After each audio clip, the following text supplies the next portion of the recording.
रीमा अपने बचत खाते में बड़ी रकम जमा रखती हैं ताकि आड़े वक्त में तुरंत पैसे निकाल सकें। अगर रीमा की तरह आपकी भी यही सोच है तो आप बड़ी गलती कर रहे हैं। सरप्लस यानी कि अतिरिक्त रकम को लिक्विड या ओवरनाइट फंड में निवेश करके ज्यादा कमाई कर सकते हैं। लिक्विड और overnight mutual fund debt fund की कैटेगरी में आते हैं। हालांकि एक्सपर्ट शॉर्ट टर्म लक्ष्यों और जरूरतों को पूरा करने के लिए दोनों तरह के फंड्स में निवेश करने की सलाह देते हैं। जोखिम और मैच्योरिटी के हिसाब से लिक्विड और ओवरनाइट फंड दोनों अलग हैं। ऐसे में ये समझना बेहद जरूरी है कि किस तरह के निवेशकों को लिक्विड और ओवरनाइट फंड्स में निवेश करना चाहिए और ये फंड कैसे काम करते हैं।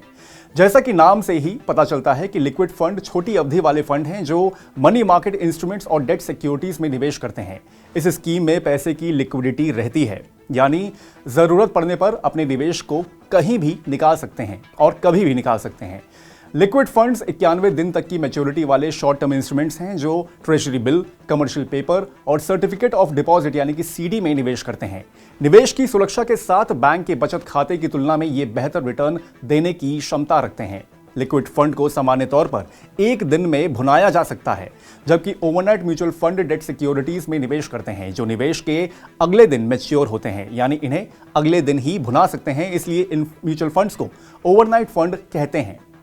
इस निवेश में अगर जोखिम की बात करें तो लिक्विड म्यूचुअल फंड्स ऊंची ब्याज दरों से ज्यादा प्रभावित होते हैं। ओवरनाइट फंड के मुकाबले लिक्विड फंड में क्रेडिट और डिफॉल्ट जोखिम ज्यादा रहता है, क्योंकि फंड मैनेजर ओवरनाइट फंड को अगले ही दिन बेच देता है और इसलिए डिफॉल्ट जोखिम काफी हद तक कम हो जाता है। किसी भी निवेश में रिटर्न सबसे अहम पहलू होता है। लिक्विड फंड्स में आमतौर पर ओवरनाइट फंड की तुलना में बेहतर रिटर्न मिलता है। वैल्यू रिसर्च के 7 मार्च के आंकड़ों के मुताबिक लिक्विड म्यूचुअल फंड्स ने पिछले 1 साल में 7.05%, 3 साल में 5.18% और 5 साल में 5.02% सालाना औसत रिटर्न दिया है।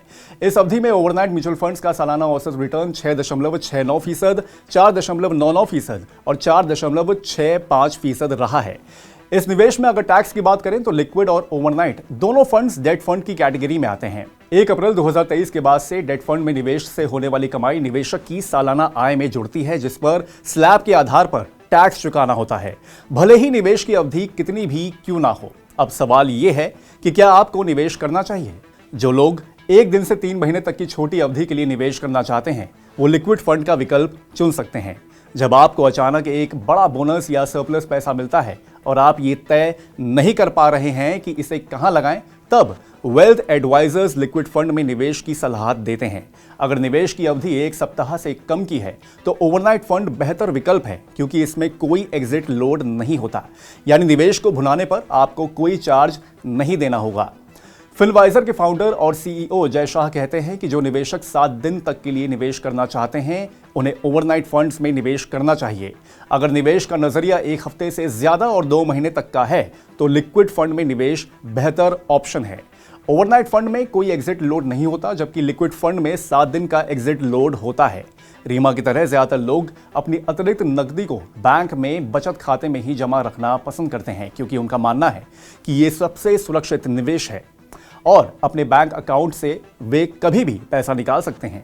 हालांकि लिक्विड फंड्स और ओवरनाइट म्यूचुअल फंड्स भी आकर्षक विकल्प मुहैया करवाते हैं और बेहतर रिटर्न के साथ साथ इसमें लगाया आपका पैसा ज्यादातर सेफ रहता है। खास बात यह है कि ओवरनाइट फंड में बिना किसी एग्जिट लोड के साथ अपना पैसा निवेश कर सकते हैं।